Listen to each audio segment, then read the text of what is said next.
Hi friends, మన ఈరోజు together we live అనే ఒక అందమైన లెసన్ కోసం తెలుసుకుందాము. టుగెదర్ వీ లివ్, మేమంతా కలిసి జీవిస్తున్నాము.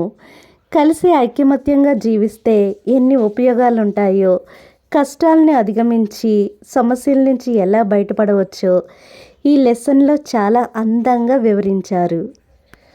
In Siripuram village, it did not rain for 3 years. The pond was now a wide stretch of caked earth. Siripuram అనే గ్రామంలో 3 ఏళ్లుగా వర్షాలు పడలేదు. చెరువు ఇప్పుడు విశాలమైన మట్టి దిబ్బలతో నిండిపోయింది. దాహంతో ఉన్న జంతువులు మురికి నీటి గుంటల చుట్టూ గుమికూడి నీళ్ల కోసం చూస్తున్నాయి. స్త్రీలు నీటి కోసం చాలా దూరం వెళ్ళి వారి తలపై నీటి కుండలతో మరియు పశువుల మేతను తమ చేతుల కింద పెట్టుకుని తిరిగి వస్తున్నారు. మనం ఇప్పుడు మన గ్రామాన్ని విడిచిపెట్టి వెళ్ళాలి అని గ్రామ పెద్ద ప్రకటించాడు. ఇంకా మనం ఈ గ్రామంలో వేచి ఉంటే మన ప్రజలు, పశువులు అనారోగ్యానికి గురవుతాయి.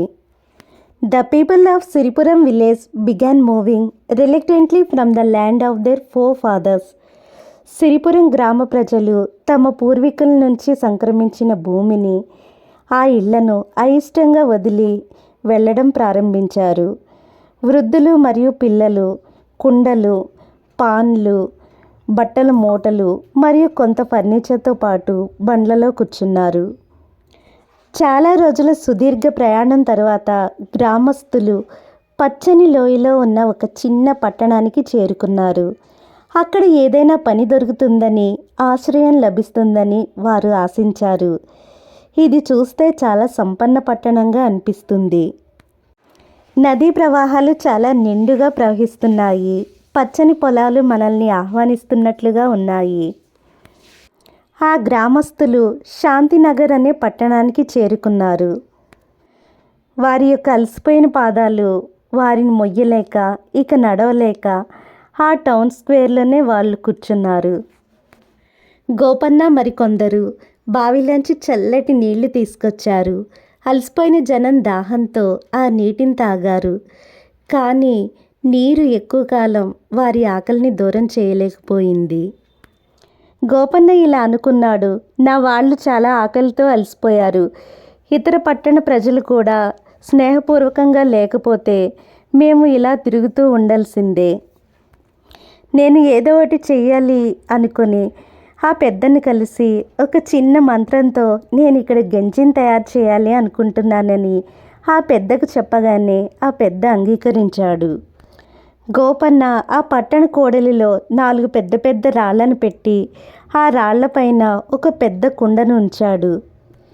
ఆ పట్టణ ప్రజలు తమ కిటికీలోంచి బయటికి చూసేసరికి గోపన్న బిజీగా పనిచేస్తున్నాడు.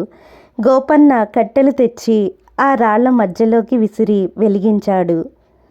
ఆ రాళ్ల మీద పెట్టిన కుండను 3 వంతులు నీటితో నింపాడు. గోపన్న ఆ కుండ ఎదురుగా నుంచుని దేజా దోజా ఇక్లా మెజియా గెంజి మిస్టో ఇస్టో లిస్టో అని ఏదో మంత్రం చదువుతున్నట్లుగా చదువుతాడు. మనం ఇప్పుడు రుచికరమైన మ్యాజిక్ గంజిని కలిగి ఉంటాము. హో, it smells so delicious, Gopanna said loudly.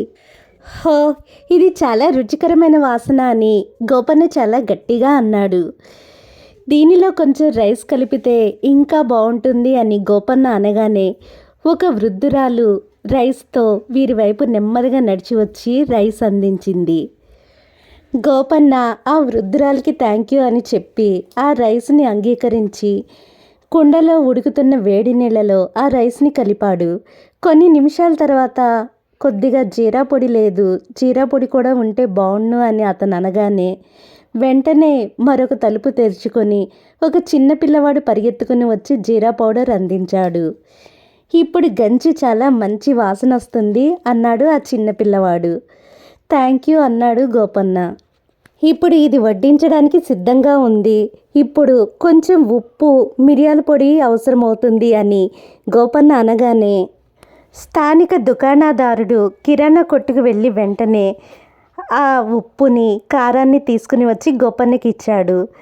Thanks అని చెప్పి ఇప్పుడు మాతో పాటు మా మ్యాజిక్ గంజిని మీరు కూడా పంచుకోండి అని గోపన్న ఆహ్వానించాడు.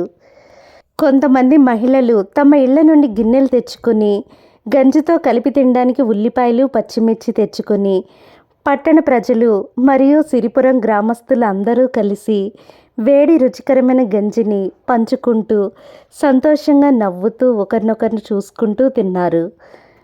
సిరిపురం నుంచి వచ్చిన ఈ మన స్నేహితులు మన పట్టణంలో ఎంతకాలం కావాలంటే అంతకాలం ఉండొచ్చు అని ఆ పట్టణ పెద్ద చెప్పగానే దానికి ఆ సిరిపురం గ్రామస్తులు మాకు పని కావాలి, దేవుడు దయతలిస్తే మేము త్వరగానే మా గ్రామానికి తిరిగి వెళ్తాము అని ధన్యవాదాలు తెలిపారు. Thank you friends for watching this video.